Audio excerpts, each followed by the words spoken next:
El aire de la tarde olía a dalias y a pastel recién horneado, una mezcla dulce que siempre había asociado con la felicidad.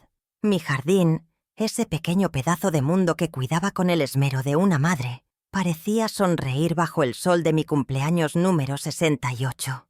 Dentro de la casa, las risas de amigos y familiares llenaban cada rincón, un murmullo cálido que debería haberme hecho sentir la mujer más afortunada del mundo. Sostenía una copa de sidra, observando los rostros queridos, y por un instante me permití creer que todo estaba bien, que el amor que había sembrado durante toda una vida era un escudo indestructible contra cualquier tormenta. Qué ingenua puede ser una madre cuando mira a su propio hijo, ¿verdad? Siempre buscando la luz, incluso cuando las sombras se alargan peligrosamente. Entonces, Mauricio, mi único hijo, se puso de pie. El tintineo de su cuchillo contra la copa silenció las conversaciones. Todos los ojos se volvieron hacia él, y mi corazón se infló con un orgullo tonto y maternal. Se veía tan apuesto en su camisa de lino, con esa sonrisa que, de niño, podía conseguir cualquier cosa de mí. Levantó su copa, sus ojos recorriendo a los invitados antes de fijarse en mí. Había un brillo extraño en su mirada, uno que no supe descifrar. Una mezcla de triunfo y frialdad que me provocó un escalofrío. «Quiero proponer un brindis», dijo, y su voz, usualmente cálida, sonó con un eco metálico que no presagiaba nada bueno. El silencio se hizo más denso, expectante, y yo le sonreí, aún sin sospechar que estaba a punto de derrumbar mi mundo con unas pocas palabras. «Un brindis por mi madre», continuó, y las sonrisas de los presentes se ensancharon. Pero entonces añadió la daga, con la misma calma con la que se anuncia el pronóstico del tiempo. «Y que esta sea la última vez que celebramos aquí su cumpleaños». Las palabras quedaron flotando en el aire, suspendidas en la incredulidad general. El color se fue de mi rostro. Sentí cómo la copa temblaba en mi mano y el zumbido en mis oídos ahogaba cualquier otro sonido. No era una broma de mal gusto, era una sentencia. Una declaración de guerra en mi propia casa, en mi propia fiesta, frente a todos los que decían quererme. El impacto fue tan brutal, tan físico, que por un segundo creí que me desmayaría, que el suelo se abriría para tragarme y ahorrarme aquella humillación pública. A su lado, su esposa Verónica lo miraba con una adoración venenosa, una pequeña sonrisa de suficiencia, curvando sus labios pintados de rojo. Ella era la titiritera. Lo supe en ese instante con una claridad que dolía. Sus ojos encontraron los míos por una fracción de segundo, y en ellos vi la satisfacción de un plan meticulosamente ejecutado. No había compasión, solo el frío cálculo de quien ve a una anciana como un obstáculo, como un mueble viejo que hay que desechar para modernizar el espacio. Ella era la voz que susurraba en el oído de mi hijo, la que había convertido sus ambiciones en una crueldad sin límites, envenenando el amor que yo le había dado hasta transformarlo en esta arma que ahora me apuntaba directamente al corazón. El golpe de gracia, sin embargo, no vino de ellos, vino de la inocencia. Mi nieta Lucía, de apenas 8 años, se acercó y tiró suavemente de la manga de mi vestido. Sus grandes ojos confundidos se alzaron para mirarme, sin comprender la tensión que asfixiaba la habitación. Con esa vocecita que era mi consuelo, preguntó, rompiendo el silencio atroz: «Abuela, ¿ya no vivirás aquí conmigo?»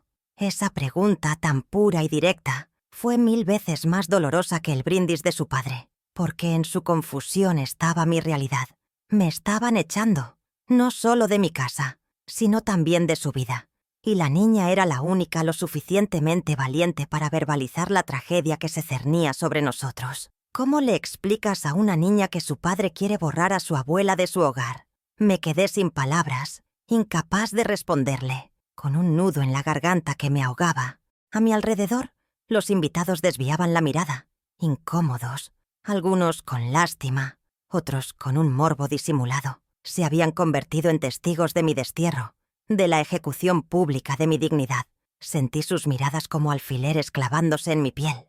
Mi casa, el refugio que mi esposo y yo habíamos construido con tanto esfuerzo, el escenario de cada recuerdo feliz de mi vida, se había transformado en un tribunal donde yo era la acusada, juzgada y sentenciada sin derecho a defensa. Quería gritar, quería llorar, pero un orgullo ancestral me lo impidió. Me mantuve erguida, aunque por dentro estaba hecha pedazos, rota en 1000 fragmentos de dolor y traición. Mauricio y Verónica ya no me miraban. Daban por hecho que la batalla estaba ganada, que mi silencio era mi rendición. Él ya conversaba con un invitado, como si acabara de comentar el clima, mientras ella sonreía, aceptando las condolencias fingidas de alguna amiga. Me subestimaban, siempre lo habían hecho. Creían que la vejez me había debilitado, que los años de sacrificio me habían vaciado de fuerzas. Pensaban que el amor de una madre es incondicional hasta el punto de la sumisión, que yo aceptaría mi destino con la cabeza gacha, agradecida por las migajas que decidieran arrojarme. No sabían que el dolor, a veces, no rompe, sino que afila. Y en ese preciso instante, mientras el eco de sus crueles palabras aún resonaba, una llama diminuta pero feroz se encendió en mi interior, porque ellos habían olvidado algo. En su arrogancia, en su prisa por deshacerse de mí, habían pasado por alto un pequeño detalle, un secreto guardado entre los muros de esa casa. Habían olvidado las promesas hechas a un hombre que ya no estaba para defenderlas, pero cuya voluntad seguía viva en un sobre amarillento que yo atesoraba como mi bien más preciado. Levanté la vista y los observé celebrar su supuesta victoria. No dije nada, no hacía falta. Dejé que brindaran, que sonrieran. Pronto, muy pronto, descubrirían que la última palabra sobre mi vida y sobre mi hogar no la tenían ellos, la tenía yo, y estaba dispuesta a usarla. La fiesta, para mí, acababa de empezar de una manera muy diferente. Mi nombre es Isabel Quiroga, y el eco de esos 68 años resuena en cada rincón de esta casa que ahora me quieren arrebatar. Soy viuda, una palabra que todavía se siente extraña en mis labios, aunque ya han pasado 10 largos años desde que mi Antonio se fue. Vivo sola, si es que se puede llamar soledad a estar rodeada por los fantasmas de una vida feliz. Cada silla vacía, cada herramienta en el cobertizo, cada libro en la estantería cuenta una historia, nuestra historia. Mi estado civil actual es el de guardiana de recuerdos, una labor a tiempo completo que no figura en ningún documento oficial, pero que es el trabajo más importante que he tenido. Soy una mujer jubilada que vive de una pensión modesta, suficiente para mis dalias y mis pequeños caprichos, pero al parecer insuficiente para ganarme el respeto de mi propia sangre. 10 años, una década entera aprendiendo a dormir en diagonal, en una cama que se sentía inmensa y fría. El primer año fue un borrón de lágrimas silenciosas y un dolor sordo en el pecho. Después, el dolor se transformó en una melancolía dulce, en conversaciones unilaterales con su retrato sobre la chimenea.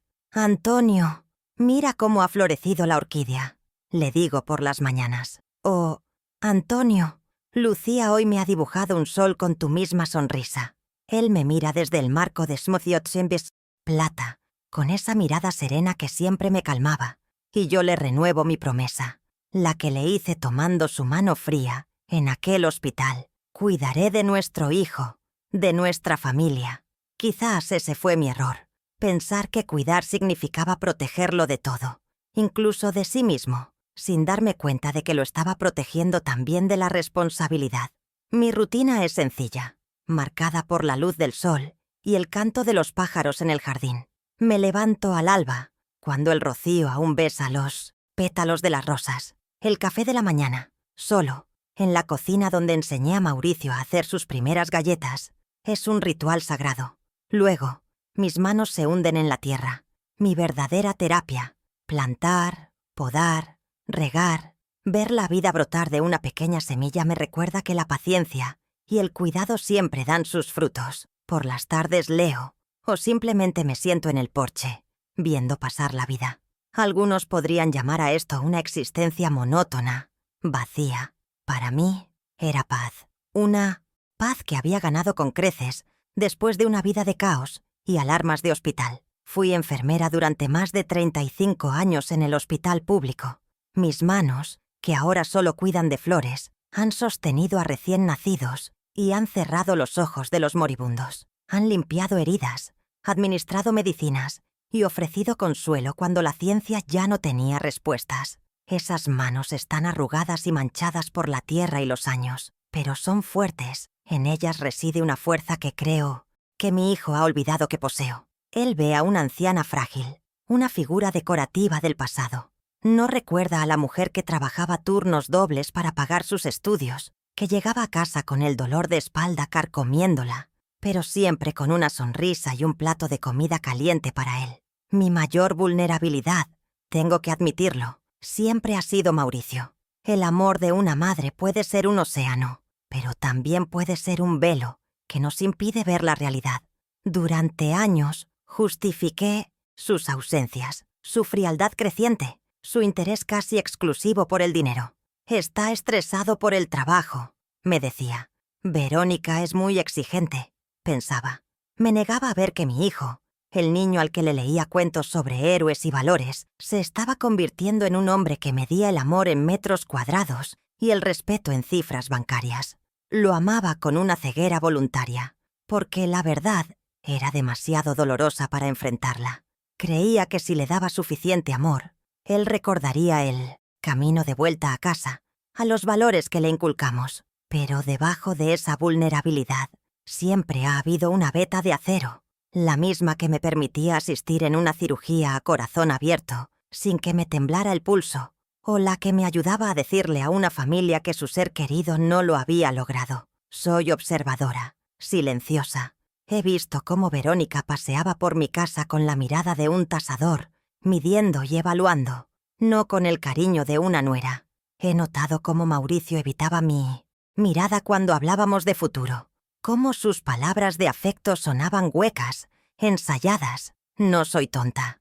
Quizás he sido demasiado paciente, demasiado esperanzada, pero mi capacidad para diagnosticar una enfermedad se extiende más allá del cuerpo, y el mal que aqueja a mi hijo es uno de la avaricia y la ingratitud. Vivo con la pensión de mi jubilación y la de viudedad de Antonio. Es un dinero ganado con el sudor de toda una vida de trabajo. Me permite vivir sin lujos, pero con dignidad. Compro mis libros, mis semillas, y de vez en cuando le doy un gusto a Lucía. Nunca les he pedido nada. Al contrario, siempre he sido yo la que ha estado ahí para ellos, con mis ahorros, con mi apoyo incondicional. Esta modestia, esta falta de ostentación, parece que a ellos les avergüenza. Para Verónica, sobre todo, soy el recordatorio de un origen humilde que ella se esfuerza por borrar. No entiende que la verdadera riqueza no está en lo que tienes, sino en lo que has dado y en la paz de tu conciencia. Mi casa es mi santuario y mi fortaleza. Cada grieta en la pared es una arruga de su historia. Aquí celebramos el primer diente de Mauricio. Aquí lloramos la muerte de mis padres. Aquí Antonio y yo bailamos en la sala en nuestro 25º aniversario de bodas. No es solo una propiedad, es el cofre donde guardo mi vida entera. Pretender que puedo simplemente mudarme a un apartamento moderno y funcional, como ellos dicen, es como pedirme que me arranque la piel y el corazón. Es pedirme que renuncie a ser quien soy, que borre mi pasado para facilitarles su futuro. No comprenden que un árbol viejo no puede ser trasplantado sin que sus raíces se desgarren dolorosamente. Y sin embargo, en medio del dolor de esa humillación pública, sentí algo más, una extraña calma. La calma que precede a la acción decidida. La venda de ese amor ciego finalmente se había caído, y aunque la visión era desoladora, también era liberadora. Ya no tenía que hacer malabares para justificar su comportamiento. El enemigo había mostrado su rostro, y era el rostro de mi propio hijo.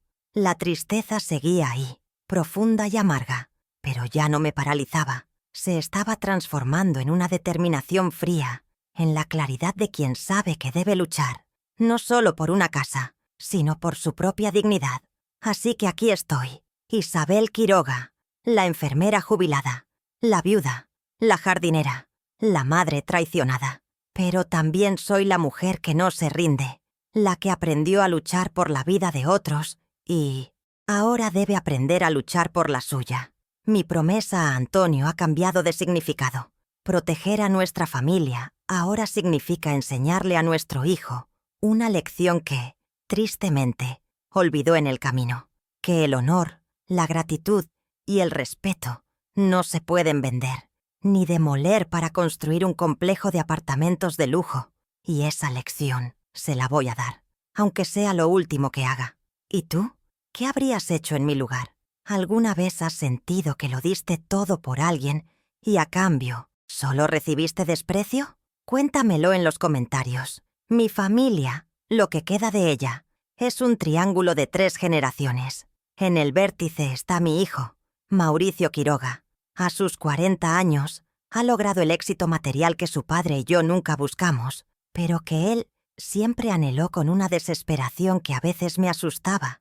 Es gerente en una empresa de tecnología, viste trajes caros y conduce un coche que vale más que todos mis años de pensión juntos. Lo miro y veo a un extraño habitando el cuerpo del niño que jugaba con soldaditos de plomo en el pasillo. El éxito lo ha pulido por fuera, pero parece haberlo vaciado por dentro, reemplazando el corazón que le di por una calculadora. Cada vez que habla del futuro, sus ojos brillan con la codicia de un conquistador. Y ahora entiendo que yo, su madre, soy simplemente un territorio a conquistar, un viejo fuerte que debe ser demolido. Luego está Verónica Salazar, su esposa, la arquitecta de mi desdicha. Desde el día que Mauricio me la presentó, supe que ella veía el mundo a través de un filtro de etiquetas de precios. Es una mujer elegante, siempre impecable, cuyo perfume caro parece invadir mi casa y juzgar mis muebles viejos y mis cortinas tejidas a mano. Recuerdo una tarde, mientras tomábamos un té que apenas probó, que sus ojos recorrieron mi sala de estar y dijo con una sonrisa que no le llegaba a la mirada: «Esta casa tiene historia, pero ya es hora de modernizarla, ¿no?». En esa simple frase estaba todo su manifiesto. La historia no tiene valor si no se puede vender. Ella es la que le ha enseñado a mi hijo a confundir el progreso con la demolición, el futuro con el olvido. La excusa de Mauricio, la que seguramente se repite a sí mismo por las noches para poder dormir en paz, es que todo esto lo hace por su hija, por mi nieta. Lo hago por Lucía. Mamá ya vivió su vida, me dijo una vez, en una de esas raras conversaciones donde la honestidad se disfrazaba de crueldad, como si mi vida tuviera una fecha de caducidad, como si mi derecho a un techo y a la dignidad se hubiera extinguido con la jubilación.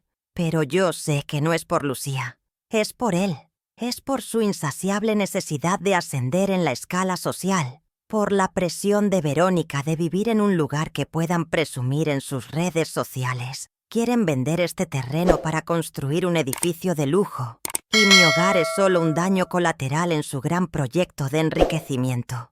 Y en medio de este campo de batalla está la pequeña Lucía, mi nieta de 8 años. Ella es la única luz que no ha sido contaminada por la ambición de sus padres. Sus visitas son mi oasis. Pasamos las tardes en el jardín, ella con sus manos llenas de tierra intentando ayudarme a plantar, haciéndome preguntas sobre cada flor y cada insecto. Le cuento historias de su abuelo, de cómo construyó el columpio que cuelga del viejo roble. En sus ojos no veo el valor monetario del terreno. Veo la magia de un hogar lleno de amor. Es por ella que esta lucha tiene un sentido aún más profundo.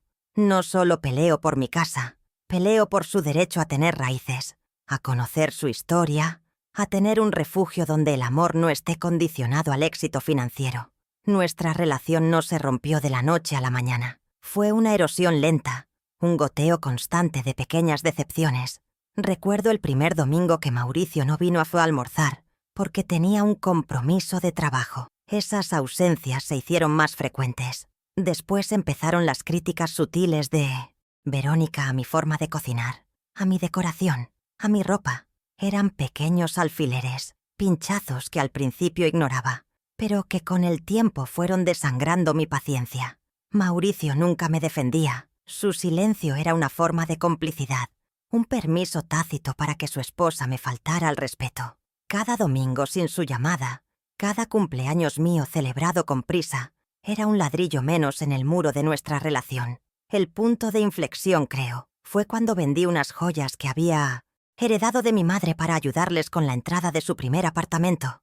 Lo hice con gusto, como cualquier madre haría, pero nunca hubo un verdadero agradecimiento. Con el tiempo, ese sacrificio se convirtió en una expectativa. Empezaron a verme no como a su madre, sino como a una red de seguridad financiera, un recurso del que podían disponer. Cuando mi situación económica se estabilizó en una modesta pensión y ya no podía ofrecerles grandes sumas de dinero, su interés en mí disminuyó, visiblemente.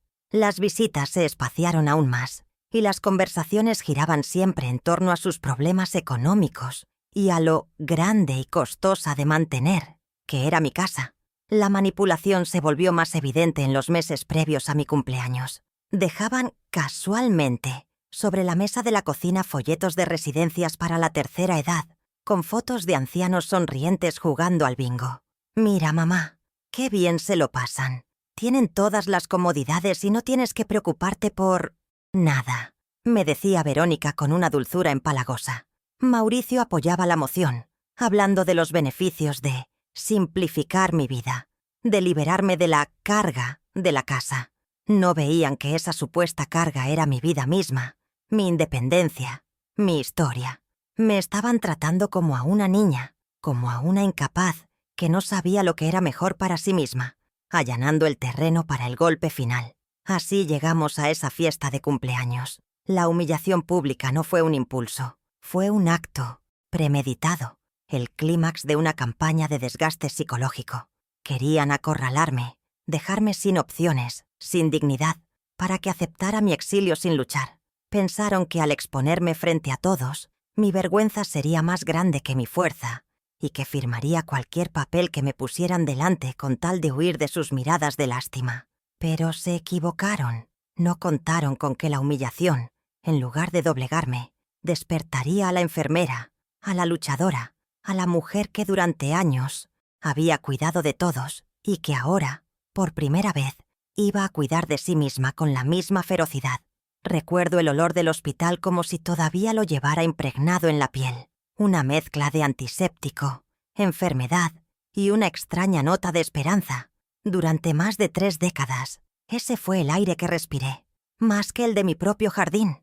Mis días no tenían amaneceres ni atardeceres, sino el ritmo implacable de los turnos de 12 horas, el sonido constante de los monitores y el ir y venir, apresurado por los pasillos. Cada paciente era una batalla, una historia en la que me sumergía por completo. Y cuando llegaba a casa, con los pies hinchados y el alma cansada, la batalla continuaba, la de ser madre, esposa y ama de casa. Lo hacía sin quejarme, porque en mi mente, cada hora extra, cada momento de agotamiento, era un ladrillo que ponía en el futuro de Mauricio. Las Navidades, para mí, a menudo tenían la luz fría y parpadeante de los tubos fluorescentes de la unidad de cuidados intensivos. Mientras otras familias se sentaban alrededor de una mesa llena de manjares, yo sostenía la mano de un extraño que luchaba por respirar, o cambiaba un suero mientras escuchaba a lo lejos el sonido de los fuegos artificiales de Año Nuevo. Le decía a Antonio y a un Mauricio niño que mi trabajo era salvar vidas, y era verdad. Pero también me mentía un poco a mí misma. No solo salvaba vidas ajenas, sino que intentaba construir una para mi hijo. Una vida donde a él no le faltara nada de lo que a mí me había faltado, aunque el precio fuera mi propia presencia en sus momentos más especiales. La Universidad de Mauricio se convirtió en mi obsesión personal, mi proyecto más importante. Sabía que con nuestro sueldo de obrero y mi salario de enfermera no sería fácil, así que doblé mis esfuerzos. Pedía los turnos de noche, los de fin de semana, los que nadie quería. El cansancio se convirtió en mi compañero constante, un dolor sordo en la espalda y una niebla en mi cerebro. Recuerdo haberme quedado dormida en el autobús volviendo a casa, despertando varias paradas después, desorientada y con el corazón en un puño. Pero luego pensaba en él, en su diploma, en las puertas que se le abrirían, y el agotamiento se sentía como una inversión, como el precio justo a pagar por su felicidad y su éxito. El golpe más duro y el sacrificio más dulce en su momento fue cuando vendimos las joyas de mi madre. No eran grandes lujos, pero eran mi único vínculo tangible con ella. Su anillo de compromiso, un par de aretes de perlas, un delicado collar de oro, Las guardaba en una cajita de música que ella me había regalado. Cuando Mauricio nos dijo que necesitaba el dinero para la entrada de su primer apartamento, no lo dudé. Recuerdo el silencio en la joyería, el peso de esas piezas en mi mano por última vez y la sensación de estar desprendiéndome de una parte de mi historia. Se lo di a Mauricio en un sobre, y él me abrazó con una gratitud que, en ese entonces, me pareció sincera. Creí que entendía el valor de lo que le estaba dando, no el monetario, sino el sentimental. Pero mi sacrificio no fue solo económico, fue un desgaste emocional y físico constante. ¿Cuántas noches pasé en vela a su lado cuando tenía fiebre, para luego ir a trabajar sin haber dormido un minuto? ¿Cuántos de sus proyectos escolares terminé yo de madrugada en la mesa de la cocina, con los ojos ardiendo de sueño, porque él se había rendido? Fui su enfermera personal, su tutora, su psicóloga, su cocinera. Absorbí sus miedos y frustraciones, celebré sus triunfos como si fueran míos, y curé sus heridas, las visibles y las invisibles. Le entregué toda mi energía, vaciando mis propias reservas para que él siempre estuviera lleno, fuerte y seguro. El día que firmó las escrituras de su primer apartamento, sentí un orgullo que casi no me cabía en el pecho. Mi hijo, un propietario, el sacrificio de las joyas de mi madre, las noches sin dormir, todo cobraba sentido. Le ayudé a pintar las paredes, de un color que él eligió. Cosí sus primeras cortinas. Me sentía partícipe de su éxito, la arquitecta silenciosa detrás de su felicidad. En mi ingenuidad, creí que ese apartamento, comprado en parte con los recuerdos de su abuela, sería un recordatorio constante del amor y el sacrificio sobre los que se cimentaba su vida. Nunca imaginé que sería el primer paso para alejarlo de mí, la primera puerta que me cerraría en la cara. Con el tiempo, la narrativa de su éxito comenzó a cambiar. En las reuniones con sus nuevos amigos y colegas, su historia de superación personal omitía convenientemente mis turnos dobles y las joyas de su abuela. Hablaba de su esfuerzo, su visión, su trabajo duro. Mis sacrificios fueron borrados de la historia, relegados a una nota a pie de página, si acaso. Si alguna vez intentaba recordarle con nostalgia aquellos tiempos difíciles, él me cortaba con un condescendiente: «Sí, mamá, ya sé.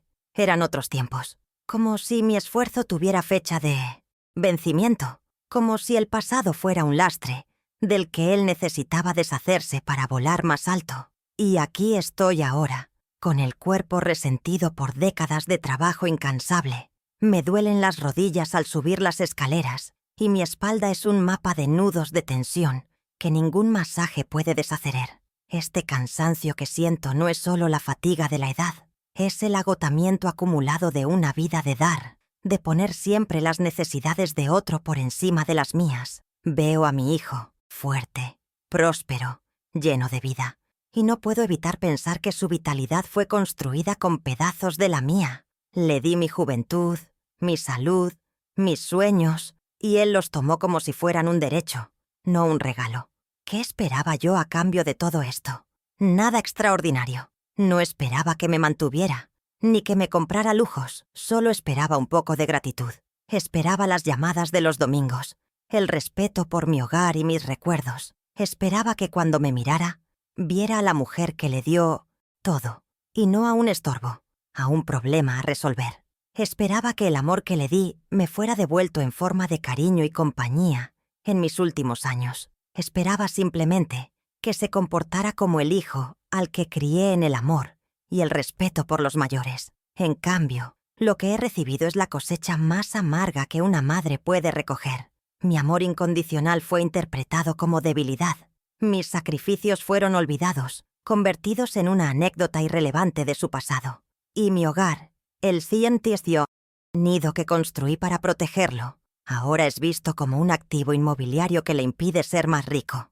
Le di un manantial de amor y él me devuelve un desierto de indiferencia.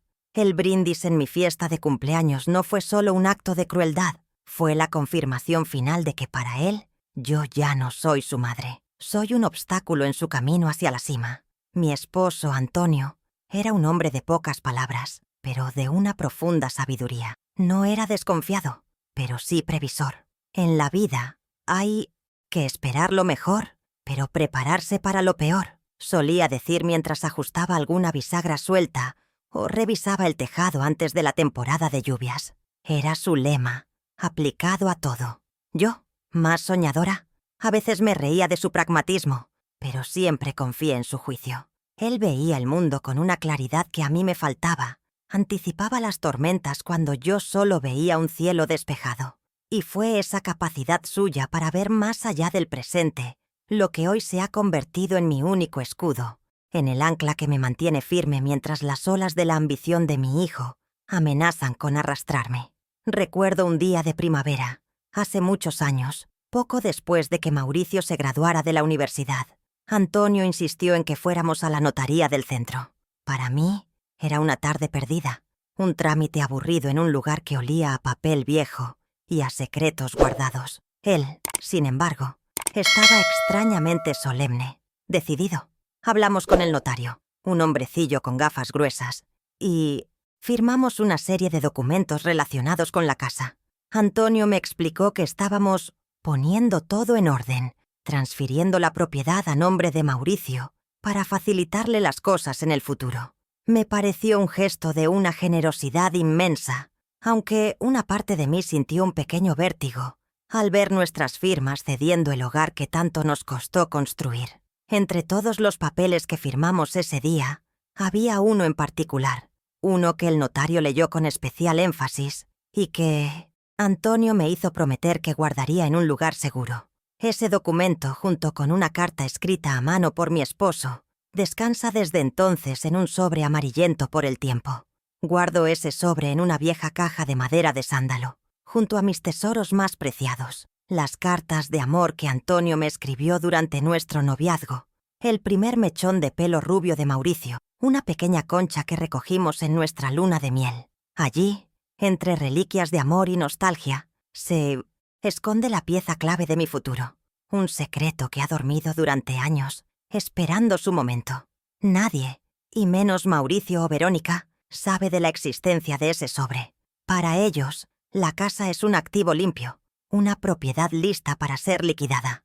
No saben que dentro de ese sobre frágil no solo hay un papel con sellos oficiales, sino la última voluntad de su padre, su última promesa de protección hacia mí. Antonio me lo entregó esa noche, con una seriedad que me conmovió. «Esto es nuestro seguro de paz. Isabel», me dijo, «es la garantía de que esta siempre será tu casa, pase lo que pase. Es una promesa sellada ante la ley». Yo lo guardé, pensando que era una precaución exagerada de un hombre demasiado bueno, y casi lo olvido. Nunca se lo mencioné a Mauricio. ¿Cómo ibas a hacerlo? Habría sido como decirle, «Hijo, tu padre y yo no confiamos plenamente en que nos cuidarás». Habría sido plantar una semilla de duda en nuestra relación, admitir un miedo que me negaba a sentir. Preferí creer en la bondad que yo misma le había inculcado, en la fuerza de los lazos de sangre. Guardar el secreto era un acto de fe en mi hijo. Cada año que pasaba sin necesitarlo, me sentía feliz, porque significaba que el hombre previsor que era mi marido se había equivocado y que nuestro hijo era exactamente la persona honorable que habíamos criado. Qué amargo es descubrir, de la forma más cruel, que la fe no siempre es suficiente. Ahora, después de aquel brindis infame, ese sobre ha cobrado una nueva vida. Ya no es solo un recuerdo de la previsión de mi marido, sino mi única arma. La otra noche, después de que todos se fueron, abrí la caja de sándalo y lo sostuve en mis manos. Su tacto apergaminado me transmitió una fuerza inesperada. Sentí el peso de la promesa de Antonio y supe que no estaba sola. Él, de alguna manera, había previsto esta traición. Había dejado una última defensa para mí, una muralla de papel y tinta que sus herederos no podrían derribar.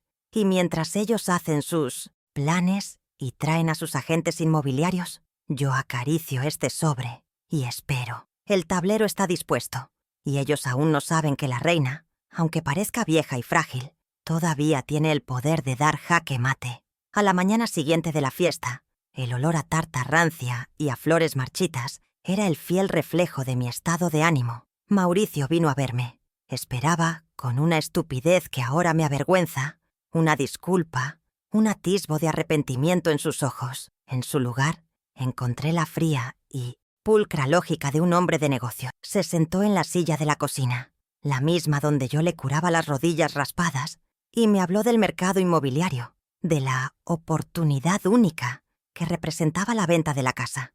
No hubo un «lo siento, mamá». Hubo un «tienes que ser razonable». Me explicó su brindis como una necesidad, una forma de ser transparente con los amigos y la familia sobre sus planes. Me estaba tratando no como a su madre, sino como a una inquilina problemática a la que hay que desalojar con buenos modales. Poco después, apareció Verónica, como una sombra que sigue a la tormenta. Ella no se anduvo con rodeos. Mientras yo todavía procesaba la frialdad de mi hijo, ella ya había sacado una libreta y un bolígrafo. «Isabel, tenemos que empezar a organizar tus cosas. Hay empresas que se dedican a hacer mudanzas para personas mayores. Lo hacen todo muy fácil», dijo con una sonrisa que era puro veneno. Hablaba de embalar mi vida en cajas, de decidir qué recuerdos se quedaban y cuáles se tiraban, como si estuviera organizando la limpieza de un trastero. Su pragmatismo era una bofetada, una demostración de que para ella, mi dolor era un simple inconveniente logístico en su plan maestro, una arruga en su perfecta planificación. La primera invasión ocurrió 2 días después. Estaba en el jardín, podando mis rosales, cuando un hombre con un traje demasiado ajustado entró por la cancela sin llamar.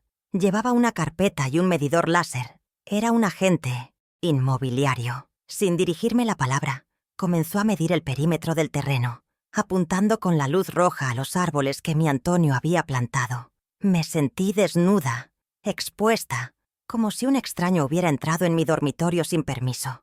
Mi hogar, mi santuario, estaba siendo tasado, medido, despojado de su alma para convertirlo en una cifra en un contrato. Me quedé allí, con las tijeras de podar en la mano, sintiéndome una extraña en mi propio jardín. Esa tarde, cuando llamé a Mauricio para pedirle una explicación, su voz al teléfono estaba teñida de impaciencia. «Mamá, por favor, no hagas esto más difícil. Es el procedimiento normal», me espetó. La palabra procedimiento me dolió casi tanto como el brindis. Había reducido mi vida, mis sentimientos y mi hogar a un simple procedimiento administrativo. Intenté argumentar, hablarle de mis sentimientos, pero él me interrumpía, diciéndome que estaba siendo demasiado emocional, que tenía que pensar con la cabeza y no con el corazón. Era una forma cruel de manipulación. Me hacía sentir que mi dolor era irracional, que mi amor por mi casa era un capricho infantil que se oponía a la lógica adulta y superior de sus planes. La humillación se extendió más allá de los muros de mi casa. La señora Carmen, mi vecina de toda la vida, me detuvo en la panadería unos días después. Con esa mezcla de curiosidad y falsa compasión, me preguntó si era verdad que me mudaba. «Lo comentó Verónica el otro día. Qué pena. Con lo que te gusta a ti la casa», dijo. La noticia se había esparcido como la pólvora. Ahora no solo tenía que lidiar con la traición de mi hijo, sino también con las miradas de lástima de mi comunidad, con los susurros a mis espaldas. Me habían despojado de mi privacidad, convirtiendo mi drama personal en el chisme del barrio, obligándome a dar explicaciones que no quería ni debía dar. La audacia de Verónica no conocía límites. Una mañana entró en la casa con un muestrario de colores de pintura y empezó a colocarlo contra las paredes de la sala. Hablaba en voz alta con Mauricio al teléfono sobre sus planes de remodelación. «Derribaremos esta pared para crear un espacio abierto. Será mucho más luminoso y moderno», decía, de pie, en medio de mi salón. Luego, mirándome directamente, soltó la frase que lo resumía todo. «Cuando terminemos la remodelación, nadie recordará cómo era esta casa vieja».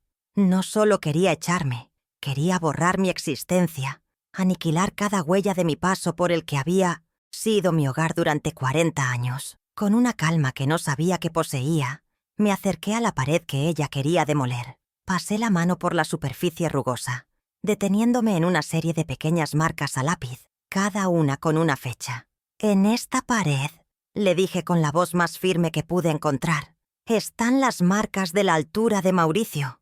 desde que tenía 2 años hasta que se fue a la universidad. Aquí está la historia de cómo creció mi hijo. Verónica me miró con una expresión de absoluto desdén, como si le estuviera hablando de algo tan insignificante como una mancha de humedad. Bueno, los recuerdos se pueden llevar en las fotos, respondió, encogiéndose de hombros. Para ella, la historia no valía nada. Las visitas de posibles compradores fueron la siguiente tortura en su plan. Organizaban jornadas de puertas abiertas los fines de semana. Familias extrañas recorrían mi casa, abrían los armarios de mi cocina, miraban dentro de mi dormitorio. Verónica actuaba como la anfitriona perfecta, exaltando el potencial de cada habitación, mientras yo era relegada a una silla en el rincón del porche, como un mueble antiguo que pronto sería retirado. La gente me miraba de reojo, con incomodidad. Podía ver la pregunta en sus ojos. ¿Y qué pasará con la anciana? Me sentía como un fantasma, invisible y presente a la vez, testigo silencioso de cómo mi vida era desmantelada y puesta a la venta. El ataque más cruel, sin embargo, fue cuando usaron a Lucía. Empezaron a poner excusas para que la niña no pasara tanto tiempo conmigo. Está muy apegada a ti, Isabel, y luego le costará adaptarse al cambio, me dijo Verónica con su falsa solicitud. Mauricio la apoyó, diciendo que yo estaba confundiendo a la niña, llenándole la cabeza de historias y tristezas. Me estaban aislando, cortando mi vínculo más preciado, utilizando el amor que siento por mi nieta como un arma para doblegarme. Sabían que mi mayor debilidad era ella, y no dudaron en clavarme el puñal en ese punto exacto, convirtiendo mis tardes de alegría con Lucía en un anhelo doloroso. La presión aumentó cuando Mauricio, durante una discusión, dejó caer una amenaza velada. «Mamá, de verdad espero que entres en razón», dijo con un tono falsamente conciliador. «No queremos que esto termine en manos de abogados, ¿verdad? Sería un proceso largo y muy desgastante para ti, a tu edad». La mención de los abogados fue como un disparo de advertencia. Estaba insinuando que si no cedía por las buenas, me llevaría a los tribunales. Estaba dispuesto a demandar a su propia madre para quedarse con la casa. La amenaza, disfrazada de preocupación por mi bienestar, reveló la profundidad de su determinación y la total ausencia de escrúpulos. Verónica, por su parte, se encargaba de la guerra psicológica a nivel público. La escuché varias veces hablando por teléfono en el jardín delantero, con un tono de voz lo suficientemente alto como para que los vecinos la oyeran. Se quejaba a sus amigas de lo terca y difícil que me estaba poniendo. No entiende que lo hacemos por su bien. Se aferra al pasado de una forma tan poco saludable, decía, interpretando el papel de la nuera sufrida y paciente. Estaba construyendo una narrativa en la que yo era la villana, la anciana caprichosa que se interponía en la felicidad de su joven y abnegada familia. Quería aislarme no solo de mi hogar, sino también del apoyo de mi comunidad. El golpe más bajo vino de Mauricio. En un último intento de manipulación emocional, se atrevió a usar la memoria de su padre en mi contra. «Papá habría querido que tuvieras una vida más cómoda, mamá», me dijo una tarde, con una seriedad fingida. «Él entendería perfectamente que esta casa es una carga demasiado pesada para ti. Él siempre quiso lo mejor para nosotros. Utilizar a Antonio, el hombre que me había prometido protección, para justificar mi expulsión, fue una profanación. Fue como si estuviera tratando de robarme no solo mi casa, sino también mis recuerdos, tergiversando el amor de mi esposo para servir a su propia codicia». Finalmente, una tarde me presentaron lo que ellos llamaban la solución perfecta. Era el folleto de un apartamento tutelado, a 1 hora de distancia de mi barrio. Un lugar pequeño, aséptico, con paredes blancas y sin un solo metro de tierra para plantar una flor. Una habitación con vistas a un aparcamiento. Lo presentaron como si fuera un regalo, una generosa concesión de su parte. «Mira, mamá, tendrás tus propias cosas, pero con asistencia las 24 horas. ¡Es perfecto!», exclamó Verónica. La insultante pequeñez de su oferta, comparada con la inmensidad de lo que me estaban quitando, fue la última gota. Querían cambiar mi vida por una celda con ventanas. Esa misma noche, sin poder dormir, me levanté a beber un vaso de agua y los oí discutir en voz baja en la sala. Pensaban que yo estaba dormida. «Tu madre nos está costando dinero, Mauricio», siseó Verónica. «Cada día que pasa con sus tonterías, el mercado puede cambiar y perderemos la oferta de los Soler». Y la respuesta de mi hijo fue lo que selló mi decisión. Lo sé. Dame una semana. En una semana, esto estará resuelto de una forma u otra. No me defendió. No dijo, es mi madre. Solo me vio como un problema financiero, una fecha límite en su agenda. En ese instante supe que cualquier esperanza de reconciliación, cualquier vestigio de amor, había muerto. La guerra había sido declarada, y yo por fin estaba lista para luchar. Aquella noche, mientras pie en el pasillo oscuro, escuchando a mi hijo ponerme un plazo de una semana para desaparecer de su vida, algo dentro de mí se quebró definitivamente. Pero no fue un quiebre ruidoso, como el de un jarrón que cae y se hace añicos. Fue un quiebre silencioso, profundo, como el de un glaciar que se resquebraja por dentro, sin que nadie en la superficie note nada. El frío de sus palabras no me provocó lágrimas. En su lugar, sentí una calma gélida que se extendió desde mi pecho hasta la punta de mis dedos. Era la calma de la certeza absoluta. La certeza de que el hombre al que yo había dado la vida ya no existía, y en su lugar había un extraño para el que yo era solo un problema, con fecha de caducidad. Regresé a mi habitación de puntillas, no por miedo a que me descubrieran, sino con el sigilo de quien se mueve en un terreno sagrado que ha sido profanado. Me senté en el borde de mi cama, en la oscuridad, y no lloré. El duelo por el hijo que había perdido terminó en ese instante. Comprendí que había estado mendigando amor a una estatua de mármol, esperando calor de una piedra. Toda la energía que había gastado en justificarlo, en perdonarlo por adelantado, en esperar un milagro de redención, se disipó. Me di cuenta de que seguir implorando su cariño era una falta de respeto hacia mí misma y hacia la memoria de mi marido. La pregunta ya no era cómo podía recuperar a mi hijo. La pregunta era cómo iba a sobrevivir a él. A la mañana siguiente me miré al espejo y vi a una mujer diferente. Las arrugas seguían allí. La tristeza en mis ojos no se había borrado, pero había una nueva dureza en mi mandíbula, una nueva luz de determinación en mi mirada. Ya no veía a una madre desconsolada, a una víctima.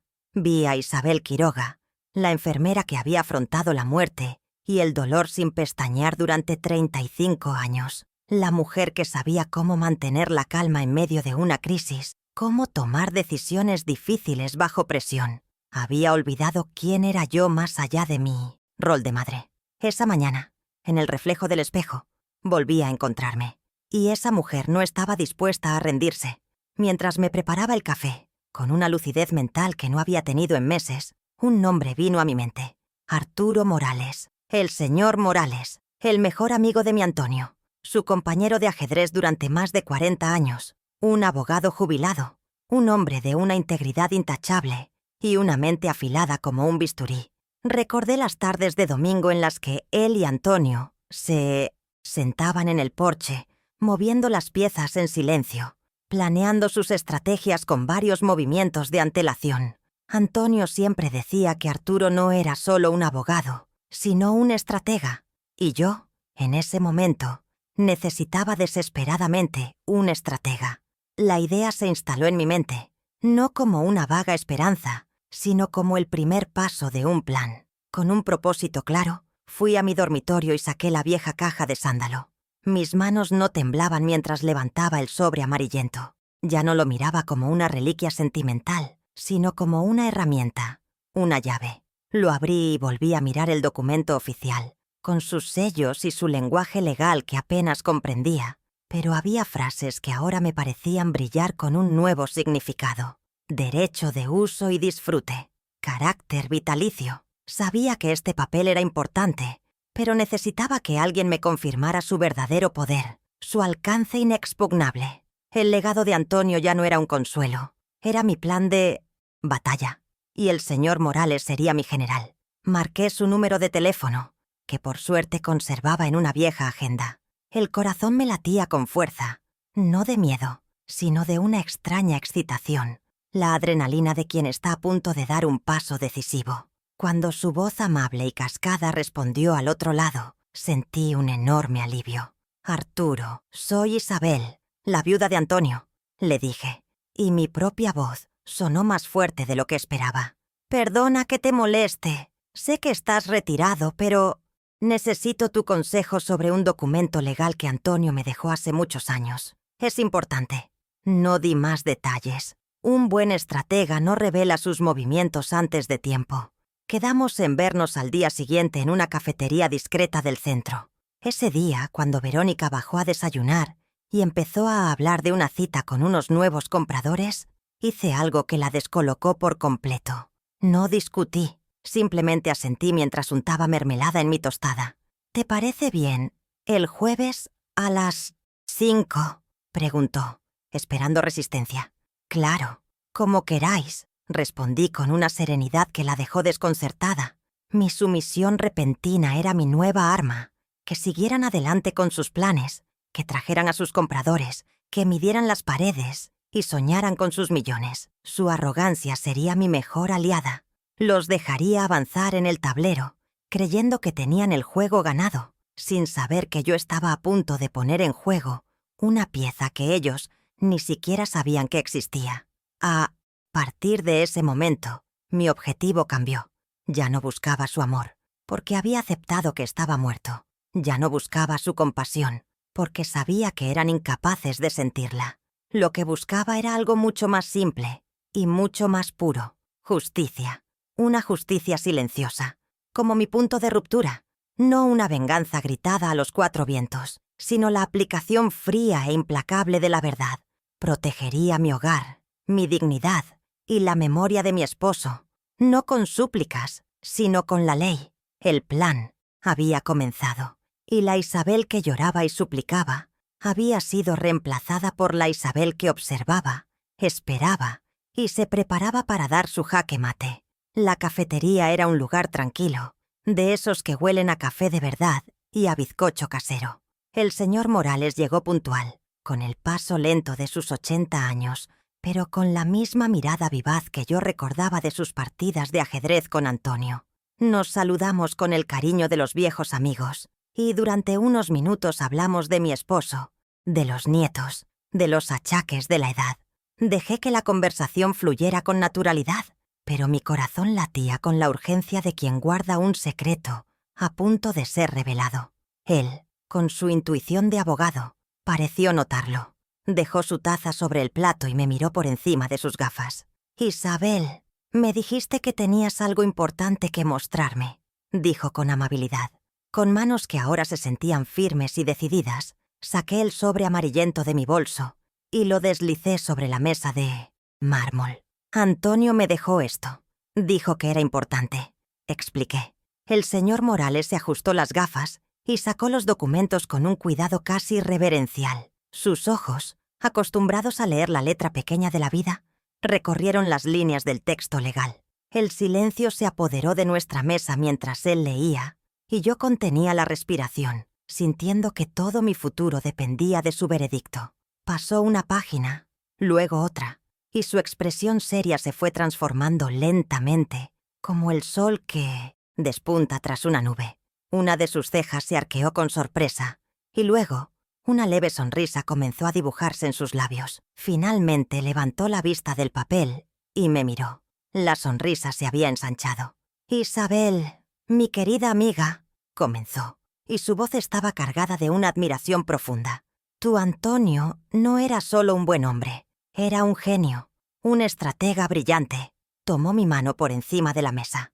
«Este documento es una cláusula de usufructo vitalicio. Significa que, aunque la propiedad esté a nombre de tu hijo, tú, y solo tú, tienes el derecho a usar y disfrutar de esta casa por el resto de tu vida. No pueden venderla, no pueden alquilarla, y desde luego, no pueden echarte sin tu consentimiento explícito y firmado ante notario. Mientras tú respires, Isabel, esa casa es más tuya que de él». Sentí como si una presa dentro de mí se rompiera, y una oleada de alivio puro, inmenso y abrumador, me recorrió por completo. Las lágrimas que no había derramado por tristeza ahora brotaban por la gratitud y la liberación. Antonio lo había previsto. Me había protegido desde la tumba. El señor Morales me dejó llorar en silencio, dándome una palmadita en la mano. Cuando me calmé, me dio mi primera instrucción estratégica. «Ahora, Isabel, viene la parte difícil», dijo, inclinándose hacia mí. «No digas nada, ni una palabra. Deja que sigan con sus planes. Deja que traigan compradores, que hagan ofertas. Deja que se enreden en su propia red. Tu silencio es tu mejor arma. Actuaremos solo cuando el impacto sea máximo». Salí de esa cafetería sintiéndome otra mujer. El cielo parecía más azul, el aire más ligero. El peso que había estado cargando sobre mis hombros, el miedo a la indigencia, a la soledad, se había desvanecido. Ya no era una víctima a merced de los caprichos de mi hijo. Era la dueña de mi destino, armada con un derecho inquebrantable y con la sabiduría de un viejo amigo a mi lado. Por primera vez en meses, no caminé con la cabeza gacha, sino con la espalda recta, con la renovada dignidad de quien sabe que tiene la razón y, lo más importante, la ley de su parte. La batalla no había terminado, pero yo acababa de ganar un punto decisivo que cambiaría el curso de toda la guerra. Si alguna vez te has sentido sin salida y de repente encuentras una luz de esperanza, sabes exactamente cómo me sentí en ese momento. Es una sensación que te devuelve el aliento y las ganas de luchar. Si quieres saber cómo usé esta nueva fuerza que Antonio y el señor Morales me dieron, suscríbete y acompáñame en el resto de mi historia, porque la mejor parte está por llegar. Mi oportunidad para sembrar la primera duda llegó una semana después. Mauricio y Verónica habían organizado otra visita. Esta vez se trataba de una pareja adinerada, los Soler, los mismos de los que les oí hablar aquella noche. Verónica estaba en su salsa, desplegando todo su encanto, hablando de plusvalía, de potencial de inversión. Yo, siguiendo el consejo de Arturo, me mantuve en un discreto segundo plano, sentada en mi mecedora del porche, tejiendo. Los observaba desde la distancia, pero ya no con el dolor de la exclusión, sino con la paciencia de una araña que espera a que la mosca se acerque a su tela. Esperé el momento perfecto, la pausa en la conversación que sabía que llegaría. El momento llegó cuando la pareja, el agente inmobiliario y mis verdugos, se reunieron en la sala para hablar de los aspectos más técnicos. Se mencionaron términos como cargas, gravámenes, registro de la propiedad. Con la mayor naturalidad del mundo, dejé mi tejido a un lado, me levanté y me acerqué al grupo con una sonrisa amable y un poco senil, como si no entendiera muy bien de qué iba la cosa. «Disculpen que interrumpa», dije con mi voz más dulce. «Es que, al oírles hablar de papeles, me he acordado de algo. La titularidad del usufructo ya ha sido revisada en el registro de la propiedad. Mi esposo Antonio era muy meticuloso con esos detalles. Ya saben». Lancé la palabra usufructo como una piedra en un estanque en calma. El efecto fue inmediato y delicioso. El agente inmobiliario frunció el ceño, confundido. El señor Soler, que claramente sabía de leyes, levantó una ceja y miró a Mauricio con una nueva agudeza. Mauricio y Verónica se quedaron helados, pálidos. No tenían ni idea de lo que significaba esa palabra, pero su sonoridad legal y mi mención directa al registro de la propiedad fue suficiente para hacer sonar todas las alarmas. Verónica intentó reírse, como si yo fuera una abuela adorable y un poco loca. «Ay, mi suegra y sus cosas». «No le hagan caso. Se confunde con los términos», dijo, intentando restar importancia al asunto. Pero el daño ya estaba hecho. La semilla de la duda había sido plantada en la mente del comprador. El señor Soler ya no sonreía. Miró a la gente y dijo con una frialdad cortante: «Agradecemos su tiempo. Haremos que nuestro abogado revise a fondo toda la documentación antes de continuar. Ya nos pondremos en contacto». Se despidieron con una formalidad gélida y se fueron. El negocio que Verónica ya celebraba por anticipado acababa de evaporarse ante sus ojos. El silencio que dejaron tras de sí era denso, cargado de la furia contenida de mi nuera y el pánico de mi hijo. Apenas la puerta se cerró, Verónica se giró hacia mí, sus ojos echando chispas. «¿Se puede saber qué demonios fue eso? ¿Qué intentas hacer?». ¿Arruinarlo todo? Siseó, perdiendo por completo la compostura. Mauricio, detrás de ella, me miraba con una mezcla de ira y confusión. Era la primera vez que la veían reaccionar con miedo. Yo, por mi parte, mantuve mi papel de anciana frágil y confundida. La miré con los ojos muy abiertos, como si no entendiera su enfado. Pero, hija, no sé de qué hablas. Solo repetí una palabra que le oí decir a Antonio hace muchos años. Decía que era muy importante para esta casa. ¿Hice algo malo? Mi fingida inocencia fue la estocada final. Les había demostrado que no era una espectadora pasiva. Había movido mi primera pieza en el tablero, y ellos, por primera vez, no sabían cómo contraatacar. El día de la jornada de puertas abiertas final, la casa bullía con una energía extraña, una mezcla de codicia y curiosidad. Mauricio y Verónica se movían entre los invitados como anfitriones de una fiesta, cuyo éxito dependía de vender el alma del lugar.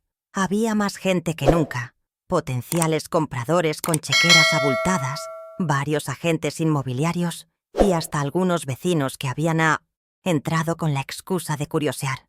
Yo estaba sentada en mi butaca de siempre, en un rincón, aparentemente invisible, pero bajo el chal de lana que cubría mis rodillas, el sobre amarillento de Arturo Morales se sentía como un bloque de hielo, frío, sólido y listo para ser lanzado. La calma que proyectaba era una máscara.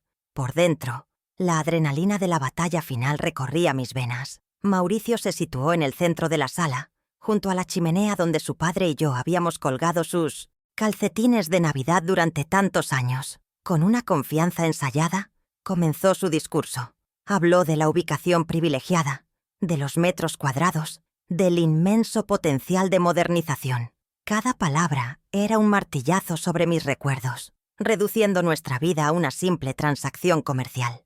Mientras hablaba, su mirada se cruzó con la mía por un instante. Vi en sus ojos una mezcla de triunfo y una última advertencia para que me mantuviera en mi lugar, para que no estropeara su gran momento. No sabía que su gran momento estaba a punto de convertirse en su peor pesadilla. Justo cuando terminaba su presentación con una frase sobre la oportunidad de construir nuevos sueños aquí, me puse lentamente de pie. El movimiento fue pequeño, pero en la sala abarrotada fue como el primer trueno de una tormenta. Todas las conversaciones cesaron, todas las cabezas se giraron hacia mí. El silencio se hizo espeso, cortante. Con una voz que no me tembló, dije, proyectándola para que todos me oyeran. Mauricio, si me permites, y ya que estos señores están en mi casa, me gustaría decir unas palabras. La tensión se podía cortar con un cuchillo. La sorpresa en el rostro de mi hijo fue total, seguida inmediatamente por un destello de pánico puro. Él se acercó a mí rápidamente, intentando interceptarme antes de que pudiera avanzar. Su sonrisa forzada no ocultaba la furia en su mandíbula apretada. «Mamá, por favor, no hagas un espectáculo», siseó en un susurro violento, para que solo yo lo oyera. Detrás de él vi a Verónica, con una sonrisa de víbora en sus labios. Estaba disfrutando, convencida de que iba a presenciar mi último y patético intento de apelar a la lástima, una escena que solo serviría para reafirmar ante todos lo difícil y senil que yo era. Me subestimaban, incluso en el último segundo.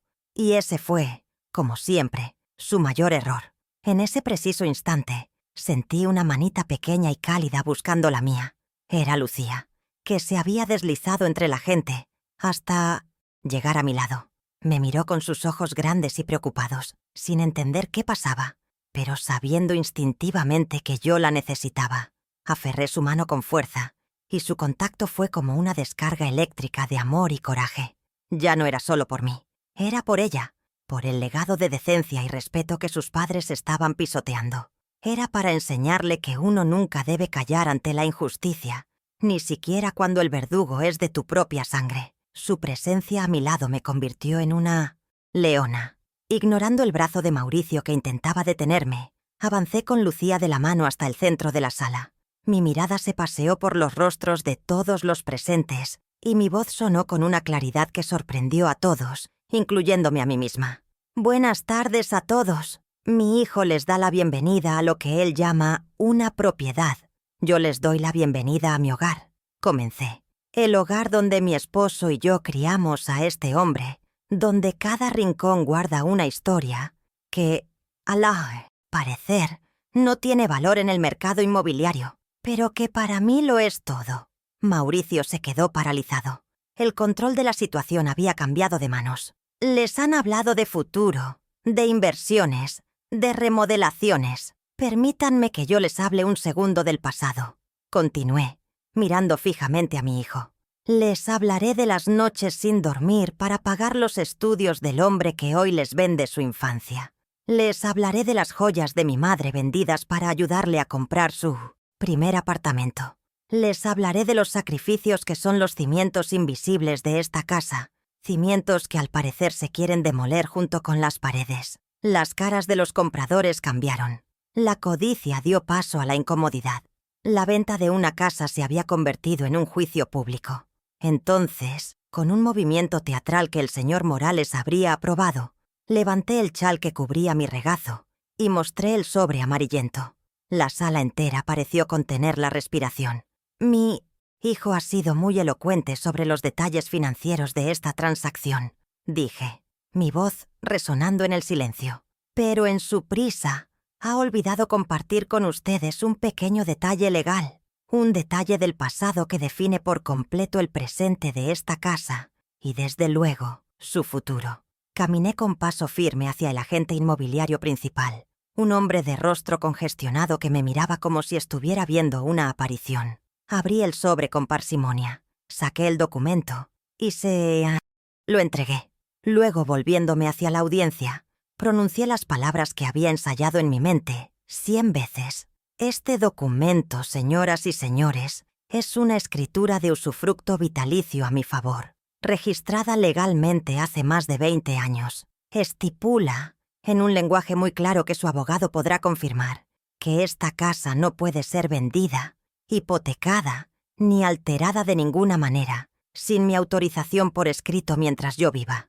Y que yo sepa, concluí, mirándolos a todos, sigo muy viva y no he autorizado absolutamente nada. El efecto fue devastador. Un silencio de tumba cayó sobre la sala. El agente leía el documento con los ojos desorbitados, pasándoselo a su colega, quien asentía con la cabeza, derrotado. Los compradores empezaron a murmurar entre ellos, recogiendo sus cosas para marcharse. Vi el rostro de Mauricio, blanco como el papel, su boca entreabierta en una mueca de incredulidad y derrota total. Y vi a Verónica, cuya máscara de arrogancia se había hecho añicos, revelando un rostro descompuesto por la humillación y la rabia. El espectáculo que mi hijo tanto temía acababa de ocurrir, pero la protagonista avergonzada no era yo. La vergüenza, expuesta bajo los focos de la verdad, era toda suya. El éxodo fue inmediato y caótico. Los posibles compradores se marcharon con prisas, lanzando miradas de desprecio a Mauricio, algunos murmurando en voz alta sobre la pérdida de tiempo y la falta de seriedad. Los agentes inmobiliarios, furiosos por la comisión perdida y la humillación profesional, recogieron sus carpetas sin siquiera despedirse. Los vecinos, mis vecinos, salieron con los ojos muy abiertos, ansiosos por esparcir la noticia del drama que acababan de presenciar. En menos de 5 minutos, la casa, que momentos antes rebosaba de gente y falsas promesas, se quedó sumida en un silencio denso y pesado, un silencio lleno de las ruinas del plan perfecto de mi hijo. Él y Verónica se quedaron solos en medio de la sala, como 2 estatuas de sal en medio de su Pompeya personal. Apenas se cerró la puerta tras el último curioso, la represa de su ira contenida se rompió. Verónica fue la primera en atacar. «¿Cómo es posible que no supieras nada de esto, Mauricio? ¡Incompetente!», le gritó, su voz un siseo venenoso. «Toda nuestra planificación, todo el dinero invertido, por el desagüe por culpa de tu estúpida madre y de tu incompetencia». Mauricio, despojado de su arrogancia, respondió con la misma rabia. «¿Mi culpa? Fuiste tú la que me presionó. Tú y tu maldita obsesión con el dinero y las apariencias». Si me hubieras dejado manejar las cosas a mi manera, nada de esto habría pasado. Escuché desde el porche cómo su sociedad, construida sobre la ambición, se desmoronaba en un cruce de acusaciones y reproches. La primera grieta en su matrimonio perfecto había aparecido, y era profunda. Finalmente Mauricio salió al porche, con el rostro desencajado. Ya no había rastro del exitoso hombre de negocio. Solo veía a un niño, enfurruñado, a un hombre derrotado. ¿Por qué?, me preguntó con la voz rota. ¿Por qué humillarnos de esta manera delante de todos? Lo miré con una calma que lo desarmó. La humillación, Mauricio, no la traje yo. La trajiste tú el día de mi cumpleaños, cuando brindaste por mi último año en esta casa. Yo no he hecho más que defenderme con la verdad. Lo que tú llamas espectáculo, yo lo llamo justicia. Quizás es una lección que olvidaste en tu camino al éxito. Mis palabras no eran un grito, sino un veredicto, y él no tuvo nada que responder. En ese momento supe que el puente entre nosotros se había derrumbado para siempre. «Esta es mi casa, Mauricio», le dije, y la palabra «mí» pesó con la fuerza de la ley y de la sangre. Y aquí solo son bienvenidas las personas que me respetan y me quieren. El amor no se puede confundir con la sumisión, y el perdón no se regala, se gana con arrepentimiento sincero. Verónica salió en ese momento. Me lanzó una mirada cargada de un odio que durará ¿toda la vida? Tomó a Mauricio del brazo y se lo llevó. No hubo más palabras. No hubo un adiós. Fue una ruptura definitiva, un final sin puntos suspensivos. Porque, como me enseñó la vida, sin arrepentimiento, no puede haber perdón. Y ellos estaban a 1.000.000 de kilómetros de sentirlo. Los días que siguieron fueron de una paz que no recordaba. El silencio en la casa ya no era el de la soledad, sino el de la soberanía. Recorrí cada habitación, acariciando los muebles, abriendo las ventanas de par en par para que entrara el aire fresco. Salí a mi jardín y sentí la tierra bajo mis dedos con una nueva sensación de pertenencia. Era mío. Cada flor, cada ladrillo, cada recuerdo era irrevocablemente mío. El miedo se había ido, y en su lugar había crecido una serenidad poderosa. Había reafirmado mi lugar en el mundo, y ese lugar era mi hogar. Mi espíritu, que había estado encogido por la pena, ahora se expandía, libre y fuerte. La noticia de mi rebelión, como la llamó la señora Carmen, se había convertido en la leyenda del barrio. Pero ya no me miraban con lástima, sino con un respeto y una admiración que me abrumaban. La gente me saludaba en la calle con más calidez. El panadero me regalaba el pan del día, y la propia señora Carmen se apareció en mi puerta con una tarta de manzana. «Para celebrar la victoria», me dijo con un guiño. Sin buscarlo, mi defensa personal se había convertido en un pequeño símbolo de resistencia para otras personas mayores que se sentían invisibles. Había recuperado no solo mi casa, sino también mi voz y mi dignidad ante la comunidad. Con el tiempo me llegaron noticias de Mauricio y Verónica. El señor Morales, que se mantenía discretamente informado, me contó que el fiasco de la venta de la casa les había causado problemas financieros y había dañado la reputación de Mauricio en su círculo. La pareja Soler, al parecer, era influyente, y no habían dudado en contar la historia de su intento de estafa. Los rumores decían que la pareja estaba en crisis, que las discusiones eran constantes, sufrían las consecuencias concretas y simbólicas de sus actos, la pérdida de un gran negocio y la erosión de la imagen de éxito que tanto se habían esforzado en construir. La única hebra que me une a ese mundo es Lucía. No podía permitir que mi nieta pagara el precio de los errores de sus padres. Con la mediación del señor Morales, llegamos a un acuerdo. Mauricio me la trae 2 veces por semana a un parque cercano, a mitad de camino entre mi casa y la suya. Son encuentros agridulces. Él apenas me mira y solo intercambiamos monosílabos. Pero cuando Lucía corre a mis brazos y me cuenta sus cosas, sé que tomé la decisión correcta. Rompí con el hijo que me traicionó, pero salvé la relación con la nieta que me ama. Es un final imperfecto, como la vida misma, pero es un final justo. Y por primera vez en mucho tiempo, estoy en paz. Ahora, cuando el sol comienza a despedirse y tiñe el cielo de naranjas y violetas, paseo por mi jardín. A mi lado, la pequeña mano de Lucía se aferra a la mía, y sus preguntas inocentes sobre las chinitas y el color de las nubes son la única música que necesito. El aire huele a tierra húmeda y a jazmines, el perfume de la paz. Miro las paredes de mi casa, iluminadas por la luz del atardecer, y ya no veo un campo de batalla, sino un refugio, un símbolo de que la dignidad, como una vieja rosa, puede parecer frágil, pero tiene raíces profundas y espinas afiladas para defenderse cuando es necesario. He aprendido que la verdadera tranquilidad no es la ausencia de problemas, sino la fuerza para enfrentarlos sin perderse a uno mismo. Dediqué toda mi vida a cuidar de otros. Como enfermera, mi misión era aliviar el dolor ajeno, remendar cuerpos rotos y ofrecer consuelo en los momentos más oscuros. Creía que esa era la vocación más noble. Nunca imaginé, en todos mis años de servicio, que la tarea más difícil de cuidado que enfrentaría sería la de proteger mi propia dignidad. Tuve que aprender a ser mi propia enfermera, a diagnosticar la herida de la falta de respeto, a limpiar la infección de la humillación y a aplicar la única cura posible, el amor propio. Descubrí que el respeto de los demás empieza en el momento en que una decide no aceptar menos de lo que merece. En su afán por tener más, mi hijo olvidó el valor de lo que ya tenía. Miraba esta casa y solo veía un terreno, una cifra con 6 ceros. Yo, ahora, la miro y veo el verdadero tesoro.